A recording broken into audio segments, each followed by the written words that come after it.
Hi, I'm Sarah. And I'm Helen.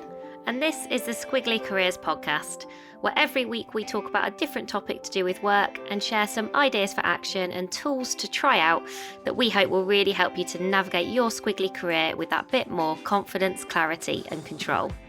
And if you're an early listener to the podcast, you might not know about the Squiggly Careers community that surrounds it, that we're very, very proud that sort of developed with each episode. So we've got things like Pod Plus, which happens every week. So if you want to talk and discuss the topics that we share on the podcast a bit further, then we do this live session. It's just 30 minutes. It's 9 a.m. every Thursday. Either Sarah and myself are there, and about, 80 to 100 odd people who all share their perspectives, ask their questions, and we just dive a bit deeper. It's a lovely learning community. It's quite a positive part of the week. So we've got things like that. And then we've also got Pod Mail, which is a weekly email which has all the links to our resources in there. Things like the Pod Sheet, which is a downloadable summary of the episode, and also the Pod Note, which is a swipeable summary. So whether you want to download, swipe or discuss, we have some stuff for you to support you with your squiggly career. Or you can just listen to this and that can be it too.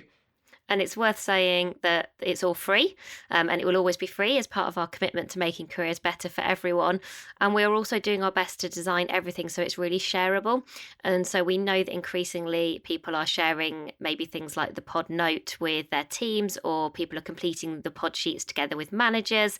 So if you ever have any ideas for how we can help you even further, if there's, something that you need that you're not getting from us, or something that would be really helpful in your organisation, please always let us know, because we're always iterating, learning, and loads of those ideas that we just talked about came from our community in the first place. Please always let us know how you're getting on with them.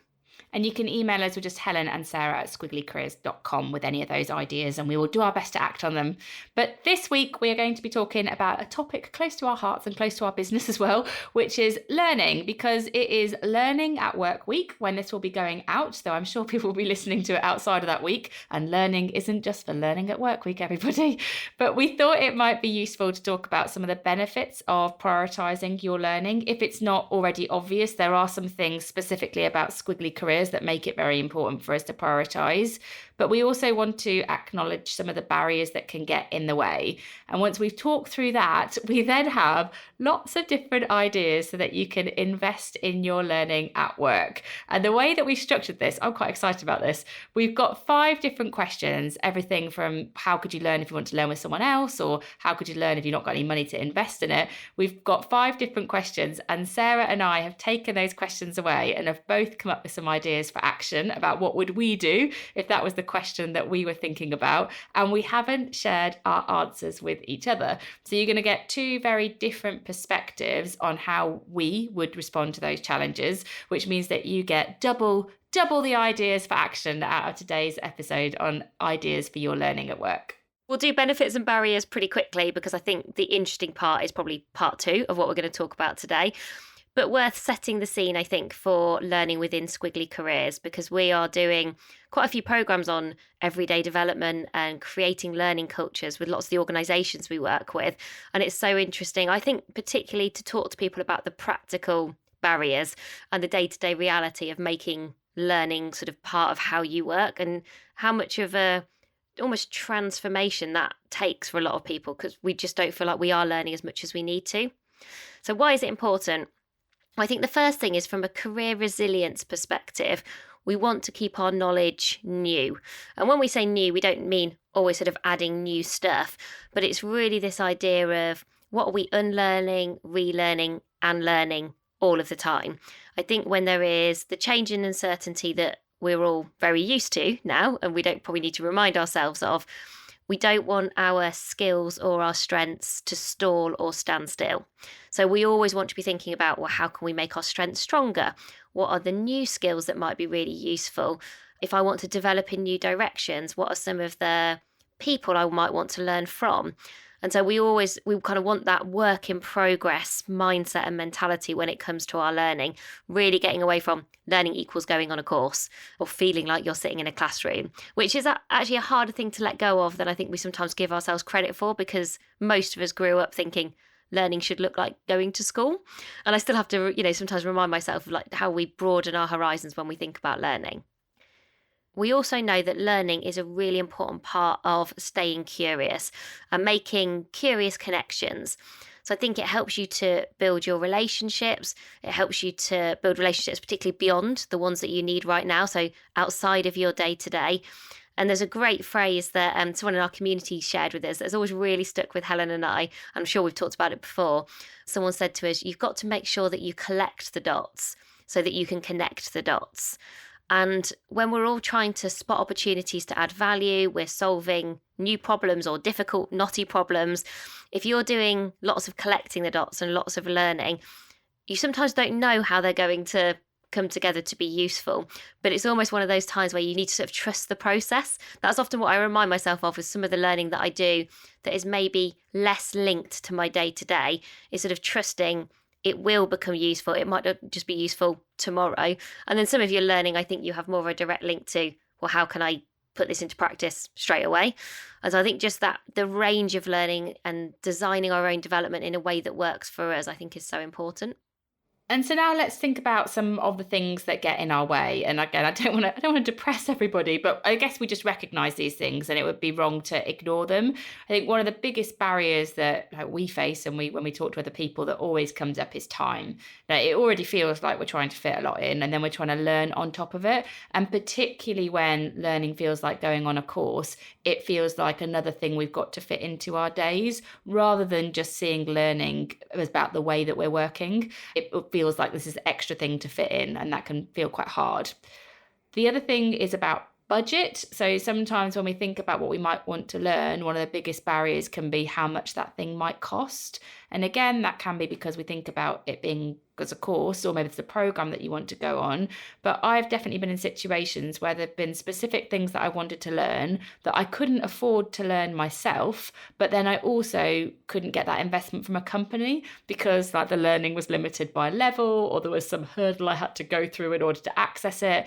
And suddenly it feels quite frustrating that there's this thing that you want to do to learn and grow, but there's like 101 hurdles you have to go through in order to get it. And it's like, why should learning feel this hard? And I think that can also affect your motivation sometimes when there's something that you want to do. As well as time and budget, one of the other barriers can be a lack of belief, particularly if there's something that you want to learn that you're starting from scratch. So maybe you are becoming a manager for the first time and suddenly you're kind of learning a whole new set of skills about how to manage people. And that can feel really scary. Or maybe you've done a squiggly move into a different part of the business and you are actually really knowledgeable about the area that you've come from, but now you don't know a lot about the area that you're in. And sort of admitting that you might not have all the answers and asking people for help about what you could learn to improve can feel quite scary, particularly if you've got some confidence gremlins that might be getting in the way of your learning. And I think one of the other things that does come up is when learning is important to you, but it doesn't necessarily feel important to the organisation that you're in. So you've got the mindset of being a learn-it-all, but you're not necessarily in a place where learning feels like it's available or important to all. And that can feel quite a difficult thing for you to do. And often when I'm talking, and Sarah, we're talking to people about, should you stay in the organisation or go somewhere else? We often talk about like pick learning organisations. If you're in a learning organisation, that's going to help you to future-proof your career. But if you are not in a learning organisation, there's a point at which that might hold you back. And it certainly won't feel great if that's one of your priorities. So a question that might be useful just to start your thinking as we're considering learning at work and what that looks like for you is what percentage of your week do you think you currently spend learning? And I asked this question in a workshop last week with loads of different people and I gave options. So I gave ranges like 0 to 10%, 10 to 30% and sort of going up in different increments. And most people said less than 15%. And then when I dug a bit deeper to sort of say, okay, so tell me how you got to that percentage, what were you thinking of? Partly it was because people were thinking, oh, I just don't get any time to learn. I do the same things in the same way every week.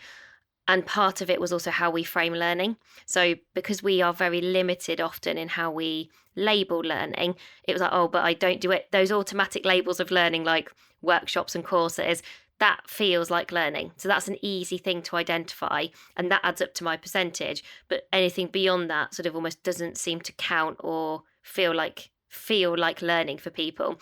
So I just think it's an interesting question to ask yourself. What is your percentage at the moment? What contributes that percentage for you? How much of that is about also you changing your mindset as to what learning looks like and how you label learning? And also how much of it is more about you thinking about what does learning look like? How are you going to design your own development? I also think in terms of those benefits and barriers, it is worth you personally reflecting on what is the biggest benefit for you for increasing your kind of intentionality around your learning. So for me, for example, I think it would help me to increase my impact in my role in lots of different ways, actually, in my day-to-day job as sort of being the CEO of the business that Sarah and I run together, Amazing If, but also in helping other people with their career development. I think I can increase my impact if I prioritize my learning. And then I think the biggest barrier for me is less about time, but it's more specifically about prioritizing and protecting the time. That's the biggest barrier. I don't prioritize it in my working week, and even when I do, I don't always protect it. And I think if you can just understand the benefit for you personally, I think that might increase your motivation to take action. And if you can acknowledge the barrier, it can help you to be more specific about what you might need to do differently so that it doesn't become the last thing on your to-do list, for example. I think those are two really good questions because I got to a very different answer for benefit. Well, very selfishly, my first thought was, well, I just enjoy it. And then I connected a few more dots and thought, well, that's because learning is one of my values. So I know that if I have anything that feels like learning for me within a week, they're often the moments that give me the most energy. Our values are what motivate and drive us. So I'm very motivated, like selfishly very motivated by learning.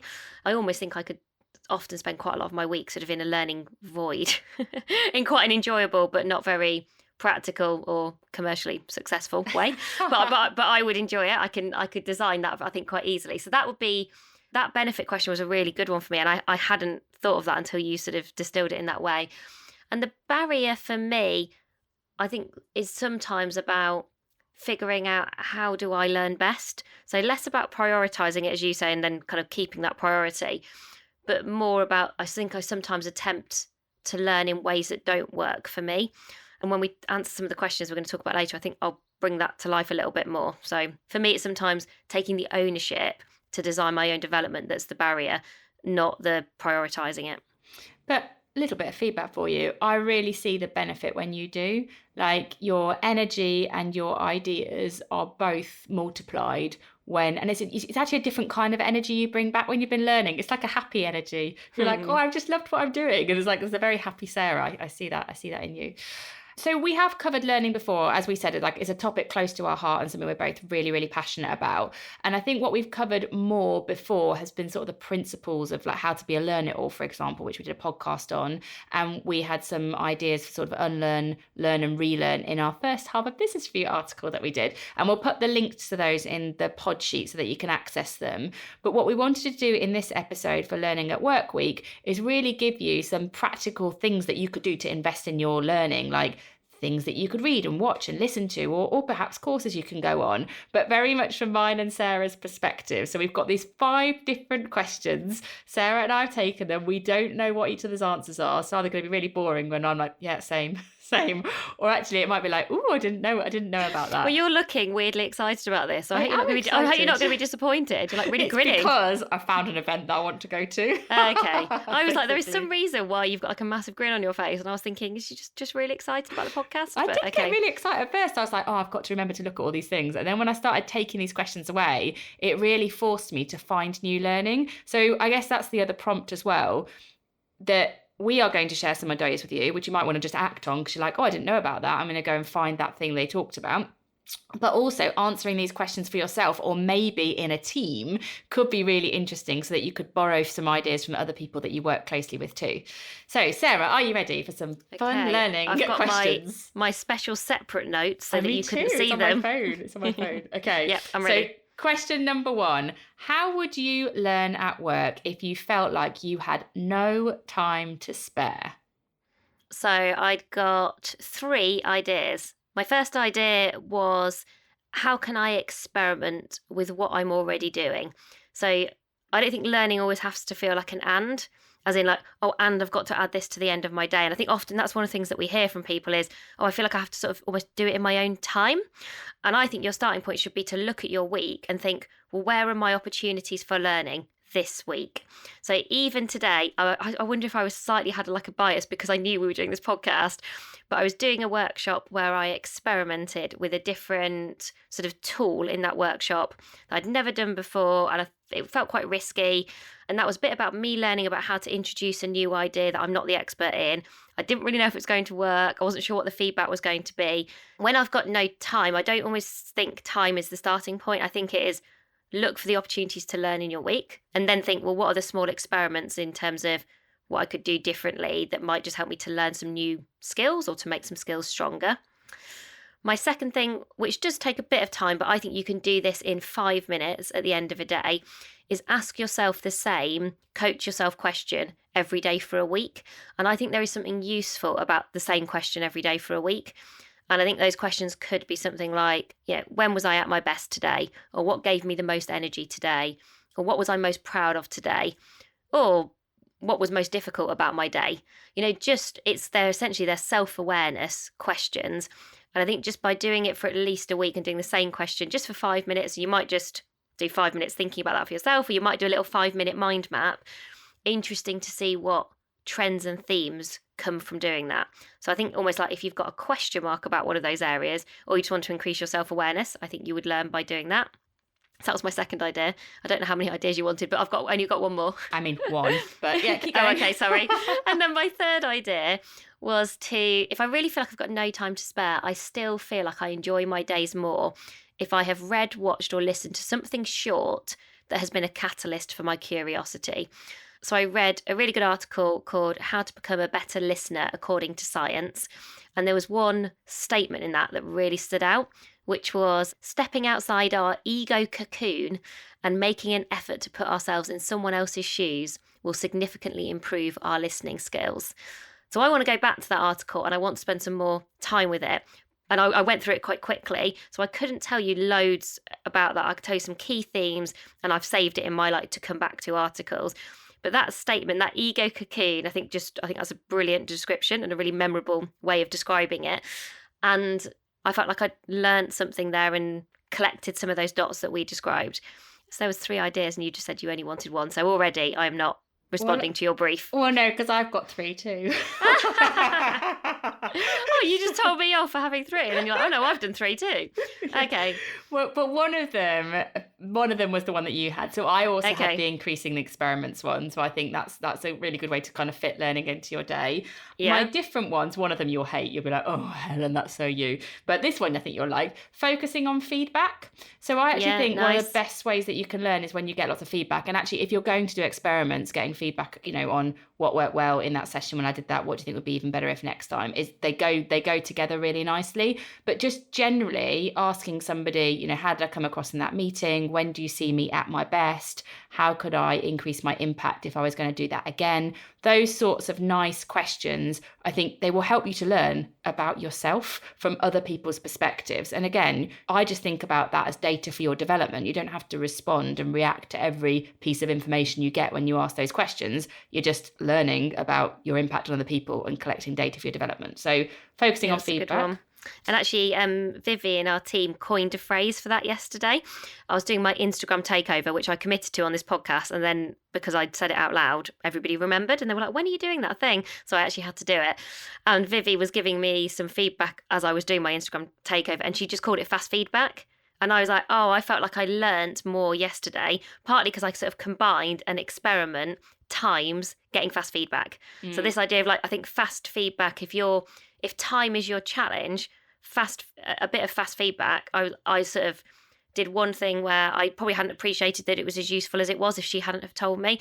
And one thing where she was like, oh, could we maybe think about this for next time? And so you just I felt like I learned more yesterday because I got probably 3 bits of fast feedback from her in a very, also quite focused. It was focused fast feedback. So yeah, I've seen that in action very recently. My third one, I don't think you'll like, but that's all right. I'd have to do it. Is for me, it's learning in parallel. So what I mean by that is there's some tasks that I do that I can learn at the same time as I do them. So for example, commuting, if I listen to a podcast while I commute, I'm sort of learning in parallel. So I don't have to find extra time to learn. I just do it at the same time as I'm doing something else. So recently have started listening to audiobooks. I'm currently listening to The Tribe of Mentors with Tim Ferriss, which I'm loving, whilst getting ready in the morning. So that was previously kind of like dead time to me. Sarah's like, oh gosh, just rest, Helen. But as in, I'm brushing my teeth, I'm putting my makeup on, deciding what to wear. And so I just sort of take my phone, I put my phone in like my dressing gown pocket, and I put like the Tribe of Mentors audiobook on. And it's quite nice because each chapter's quite short. He just talks to, well, there's just one mentor talking through a series of questions. They're the same sort of questions. So I can get through about 3 mentors. And I'm like, oh, interesting. And sometimes I'll like pause it and I'll write down a little comment in my notes app on my phone. But I feel like that was otherwise dead time that I've sort of repurposed as a bit of a learning moment. What I would say makes that valuable is picking the thing that you're learning in quite an intentional way. So that audiobook works well for me because it is each chapter, each mentor is quite short. If it was a really long book like Thinking Fast and Slow by Daniel Kahneman, I might get frustrated because I might feel like I'm never really getting into a chapter for long enough during that time. But that has worked well for me recently.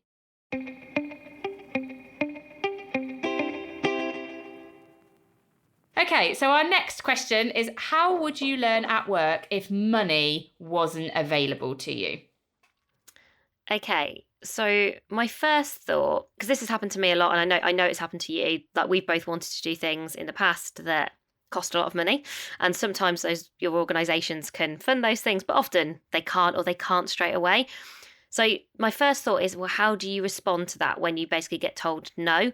And this is where I think Adam Morgan's work on having a stubbornly adaptive mindset has worked wonders for me. I think I am stubborn, and so I don't let go of those things that are important to me.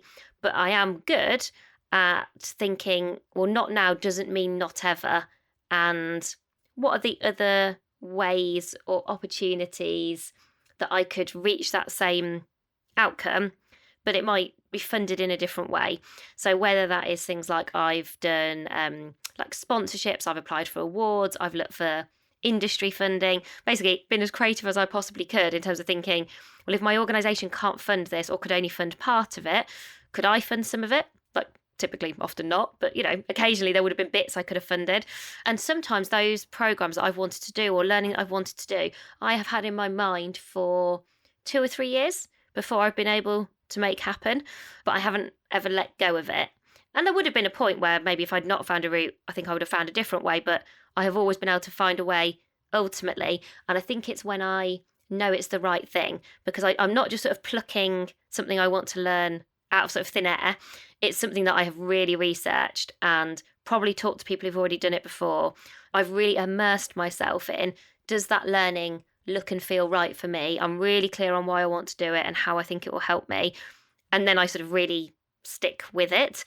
If you can't do that, or while you're waiting, I've always found it useful to think, well, who are the people that I could learn from, who either I could learn from directly, as in I could spend time with, or you don't necessarily need to know them. I could read, watch, and listen to their work. So I could get much, much closer to that world in that waiting time. So let's say, to just bring it to life very specifically, I wanted to become qualified as a coach. And at the time, the organisation I was in weren't quite sure what they were going to do with coaching. Did they want people to qualify, or did they want people to do stuff internally?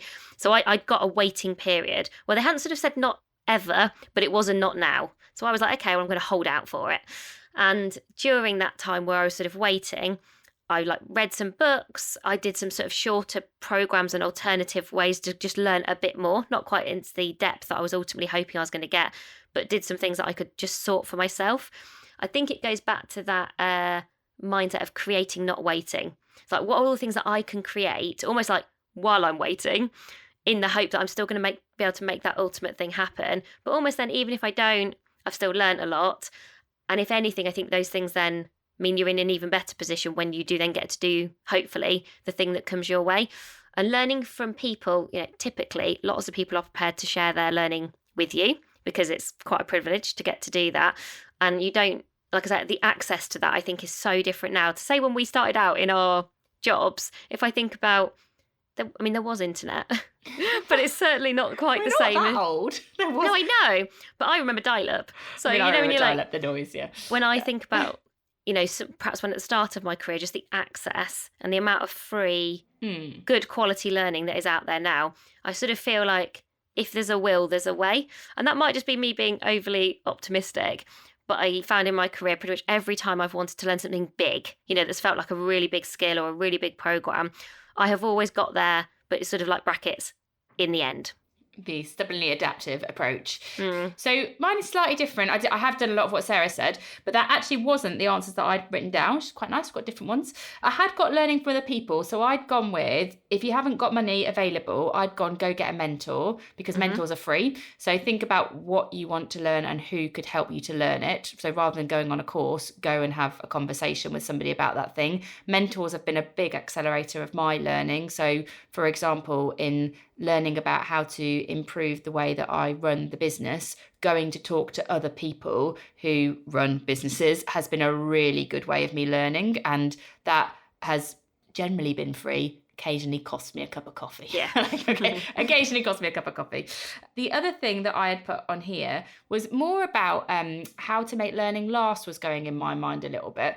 So there's some really interesting research about how much learning we actually retain. So for example, if you read a book, only 8% of what you learn when you read a book is retained. But actually when you discuss something with other people, then 50% of what you learned is retained. And so I was thinking about, well, maybe I would start a podcast club, because most podcasts are free, like the Squiggly Quiz podcast that you're listening to is a free podcast, and people could listen to that, and then you could have a discussion group around a topic like, curiosity or experimentation, for example. And when you talk about that with other people, not only would that be a way to make the learning last longer, it also doesn't cost anybody anything. So I feel like if you could have a little curiosity community, maybe using a resource like a podcast, for example, then that could be a good way that you could learn for free.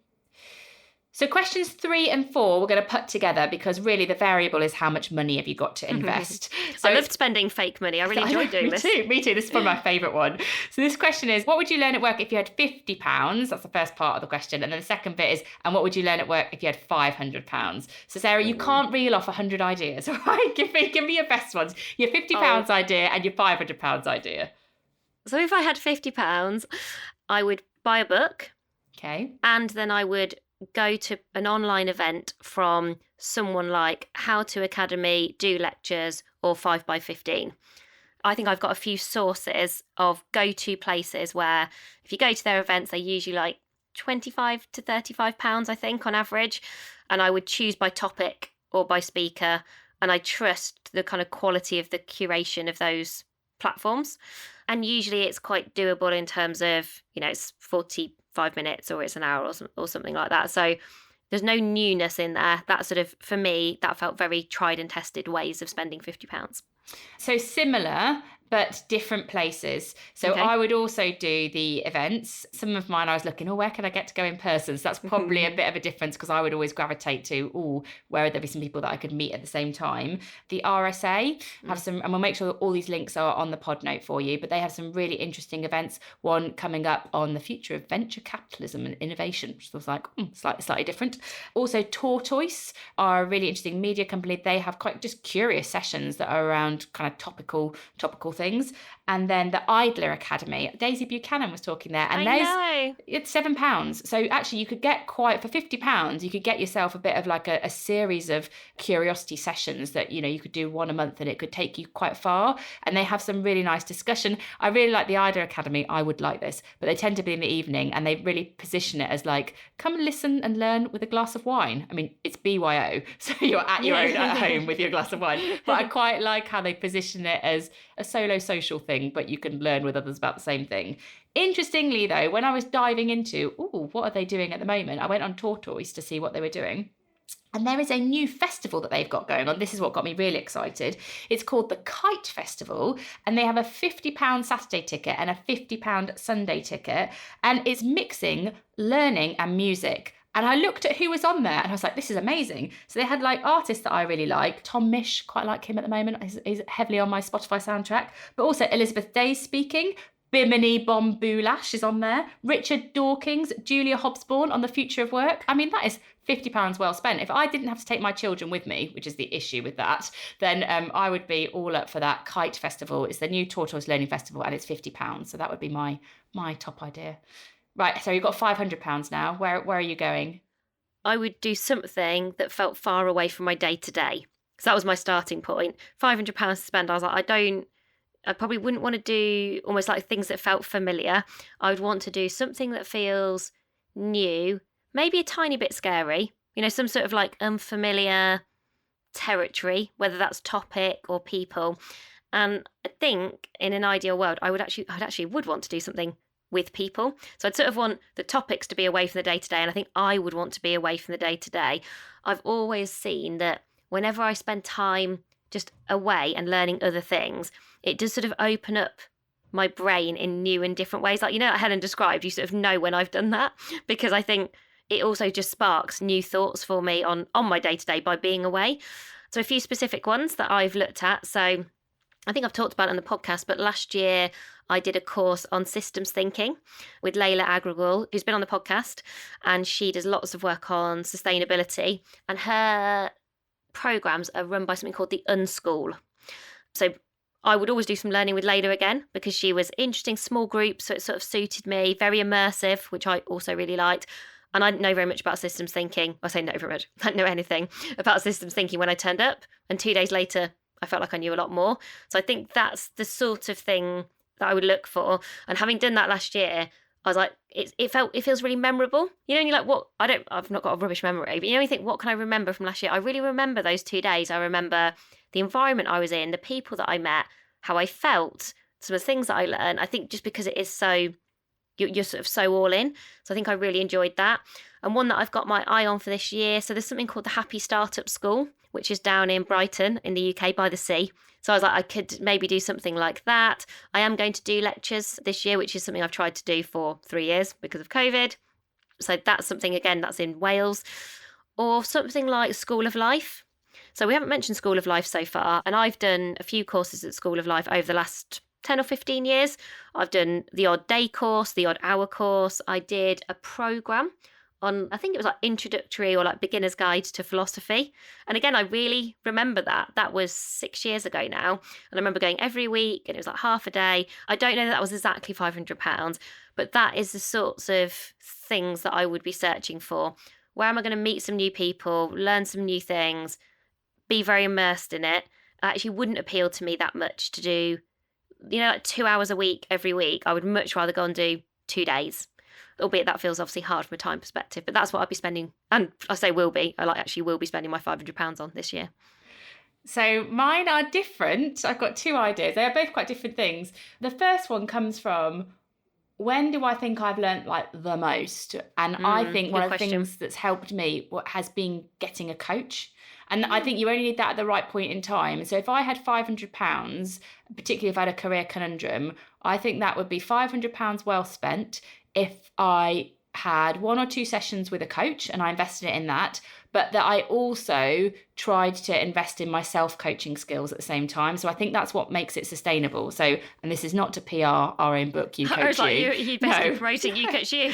No, I'm not. I mean, you could buy You Coach You and Coach Yourself, or you could maybe go on a course, sort of a simpler course about, how to become a coach, for example, which in doing that would probably teach you. There are lots of 1-day coaching courses which will teach you some of the basic tools for coaching, not to coach other people, but to apply to yourself. And so whether you did I suppose we do those. We should. I do realise we've just got all those, and I'm like, we've not actually mentioned any of ours, which, I mean, partly feels like a bit of a miss. You can't go, and we've got loads of courses that you can learn. Let's recommend those. No, but we do have some open courses that are very affordable for 1 hour at lunchtime. So we should probably include the link to some of those. And you could come and do a How to Coach Yourself for an hour for £30. There you go, everyone. You could do that. I didn't want to promote our own work. You could do that. We obviously have the book, which is all about that. But I guess the bigger principle for me was, if I had £500 and knowing what has helped me learn at work, it would be invest it in a coach, but at the same time, think about how you could keep a bit back to invest in your own self-coaching skills in whatever way, going on a course in person or coming to one of our virtual ones or buying a book could help you to do that. To make sure that that is money well spent, I would highly recommend doing some kind of chemistry meeting with a coach first of all, because the fit that you have with a coach, I think, is really important for you getting the most from that investment. I've had some coaches where it's just it hasn't been a good fit, and I've had some where it's been really important. It's called a chemistry meeting, which is like a short chat basically to understand a coach's approach and get a feel for their fit for you. And I think you do want to think, do I want a challenging coach? Do I want a coach that's more about values or purpose or whatever it is? Be specific about what you need and what your coaching challenge is, and I think it can help you to find a better fit from the coaches that you might talk to. So that would be my first one. The other one for me would be £500, would be an event. So some all-day events. I'm going to one this year with the Marketing Society. I know what that agenda is going to be like. I know it's going to be fuel for my curiosity. I know that fuel will go further because I'll be talking to lots of people and I'll get excited about those conversations. So it's sort of conversation, curiosity and connection that I will get from that money. But I would say that I don't think all events are worth their money. So again, I would say pick those events wisely, because some one-day events can seem quite expensive. And so look at the agenda. If, like with me, for example, are you going to get the opportunity to connect and converse with other people if that's what's important to you? Or if it is just about fueling your curiosity, are there people and topics on that agenda that you actually want to learn about? But those would be my £500. Yeah, and when you talked about coaching there and the events, I think because you can feel... Yes, obviously, whether it's your organisation's money or if it's your money, you want that to be money well spent. And so definitely ask for recommendations. I'm in a few WhatsApp groups where I've seen people say, I am looking for someone to do a bit of coaching, a couple of sessions. Does anyone have any recommendations? And a few people have really endorsed, I had an incredibly positive experience with this person or that person, if you're looking for this kind of coach. Or, has anyone been to, within the networks or within your organisation, has anyone been to these events before? And they can tell you what their experience, was. Did it feel like good value for money? And I do think one of the things that has happened over the last couple of years is some events that have gone virtual that previously would have been unaffordable have now become affordable. And you've got the same speakers. Yes, you're not in a room, but those events, people are working increasingly hard to create the connections. You hear from really good quality speakers. The tech is getting so much better. So I think where organisations have really invested in how do we create a brilliant experience online, I think you could have a really good day at an online event. I think just pick those ones again where you feel like they are investing in that. They've thought about how we're going to connect the different people who are coming along. Look at those speakers. The FT do some for like women in business that I think are quite affordable given the people and the quality of people that they get. We've been involved in a few of those, doing a few workshops, but I remember looking at the agenda and going, when you look and think, oh, sounds fascinating. I really want to be part of that. And it made me feel proud that we were. And I think you've got to plan ahead, because sometimes if you just suddenly go, well, can I do this next Wednesday? Most of the time for all of us, we'd be like, well, no, because I've got meetings and I can't just get out of this project. So already doing this podcast prompted me to think for the rest of this year, and we're recording this in May, what does my learning look like? What are those learning kind of immersion moments? Am I doing enough as part of my day-to-day? Am I doing enough with experiments? And just, I think having that kind of monthly prompt to kind of think about, how can I increase that percentage? Like what percentage of my week am I spending learning? We're not talking about going from 10% to 80% overnight, but what would it take to get from 10 to 20? Maybe if you got to 20 to 30, and you're just incrementally just increasing that percentage, so you just feel like you're kind of learning as you go, rather than thinking, get to the end of the year and you're like, I've done a lot, because everyone's always busy. I've done a lot, but I don't feel like I've learned a lot. I wouldn't want anyone to feel like that at the end of a year. So our last question then, how would you learn at work if you didn't want to learn alone? So I had Tortoise here, which was interesting. So I think we both, I like Tortoise. I think they are, they do a good job of putting interesting people, interesting communities. So, and Tortoise have an app. So you can pay to be part of that app and you sort of go in that community. And I think it's relatively affordable every month. My other idea, which I'm really interested in, and someone in our team has done, is perhaps becoming part of a community that's kind of being built intentionally as a community. So there's one called Stack World, for example, that one is specifically for women. One of our friends, Lauren Curry, she has something called Upfront, which is all about building confidence for women. And when I talk to Lauren and I see the work that Lauren's doing and look at Stack World, they very clearly are created to be communities. So communities of learning. So it's almost the community of learning feels as important as the content of the learning. And so I think those learning experiences that have been designed with community in mind, if I didn't want to learn alone, that's what I would be looking for. And a few of those ones both just happen to be for women. Tortoise absolutely isn't. But I feel like, again, with Tortoise, they have always tried to design that to bring people together who maybe have a shared belief about, originally they started with like slow journalism, like challenging, constructively debating. I feel like that's sort of their style and their vibe. And so I would look at, where are these communities being created? And also, do you feel like that's a community that you would want to be part of? Because I think every community has a slightly different purpose and starting point. Is it a community where you sort of want to be really active? Do you want to get to know people at like a one-to-one? Is one-to-many? Does that work really well for you? I think the communities of learning that I've been part of that have been the most effective for me have always been smaller. But that's because I'm more introverted and I like to get to know people really well. That's always sort of my preferred approach. But I'm starting to see these communities that are much bigger, and they seem to be doing a really good job of creating those connections. So it's not something I've done loads of, but there was 2 examples that really sprung to mind from Statworld and from Lauren. But I think probably something like Tortoise is where I would personally go. And so mine was slightly different. It's about squiggly swaps. So I think if I didn't want to learn alone, I would start a series of squiggly swaps. So I could help people to learn about how to, set up a website on Wix.com or like an online shop, or I could help somebody to think about how they could transfer their talents into different organizations or pivot their career across industries, all stuff that I'd done. And I'd almost do like a squiggly swap thing. So if I was to run a session on that and I'd get people kind of who wanted to learn that thing in there, so let's imagine 5 or 6 people came to that, then it would be like, okay, well, what can we learn next from somebody else who's got a skill to swap? And I could imagine there's some experiment, isn't there, like with a paperclip, like how far can you trade a paperclip? And I can almost see the same thing going on with a squiggly swap. So if I helped you to learn about that, what could you help me to learn about? And then we could go around and basically build a community of people who are doing a lot of squiggly skill swaps that I could learn through. And I feel like I'd always just be interested to see how far you could go with your learning if you just did squiggly skill swaps. You can't say it's hard to say. I was talking to an organisation today who have a skills market.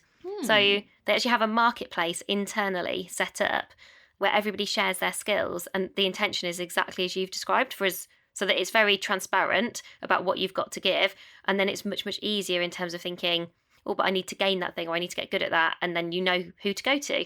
And it sort of ends up being less about, sometimes you can get pigeonholed in your world or just with who you know. So I suppose it opens it up, and it's a big organisation, so you might not know that someone in a very different team has got that skill or that strength that you would really like to learn or get better at. So yeah, that's a good idea. Yeah, it's funny, isn't it, when you talk about where your head goes when you're answering exactly the same question. And I think we've gone to quite different places there, which hopefully is useful. So one of the reasons we actually wanted to do today, which we probably should have said at the start of the podcast, if anyone is still actually listening by this point, is that often we do get feedback that people have got learning budgets in organisations that individually you can choose where to spend those, but people just need some ideas and some inspiration about where to go and how to almost approach almost curating your own learning and designing your development. So I hope that what we've done today is, if you are in that fortunate position where your organisation does give you money to invest, we've given you loads of ideas about how you could spend it, or at least prompts for catalysts that you can go away and do some further research. And if you don't, because I appreciate loads of people listening won't be in that position, maybe there are things that you can either do for free or that you could fund for yourself, or that you might be able to go and request in a very kind of personal way to your manager, because you never know. And I always took the approach with learning, if you don't ask, you'll never find out either way. I'd much rather receive a no and decide that it's a not yet than to not know at all. So what we'll do on the pod sheet is we'll summarise lots of those questions that we just asked and the resources that we have got as well. Worth looking at Amazing If on Instagram, or following Amazing If on LinkedIn as well, because during Learning at Work Week, we're going to be posting lots of different resources for you to use that might be helpful for you in your teams as well. But thank you so much for listening to this week. Next week, we are going to be back talking about friendship at work, which was a much commented on episode on social media that people wanted wanted a bit of support with. So that is what Sarah and thankfully we are friends. So hopefully still friends for a long time. So hopefully we have some perspective on that. But we also do have some other friends connected to our work as well. So we'll surface some insights and give you some ideas for action if you feel that might be useful for you in your career. So thank you so much for listening, everyone. As always, we really appreciate you coming back and spending time with us, and we'll see you again soon. Bye for now. Bye, everyone.